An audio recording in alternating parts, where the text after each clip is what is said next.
Ito, sasabihin ko sa inyo, iyang gobyerno ni Bongbong Marcos, papunta yan sa bangin. Maniwala kayo sa akin at sa hindi. Ha? Wala pa tayong sinasabing bihira yung hindi nagkakatotoo, mga kaibigan.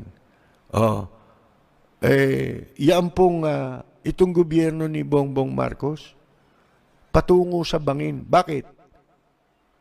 Napasok na sila ng sindikato eh. Hindi nyo alam kung sino nag-a-appoint sa gobyerno. Baka kala ninyo. Isipin mo yan, no? Yan ba, maiisip mo si Ochoa magiging isa sa mga screening committee ng mga government appointees sa gobyerno ni Bongbong Marcos?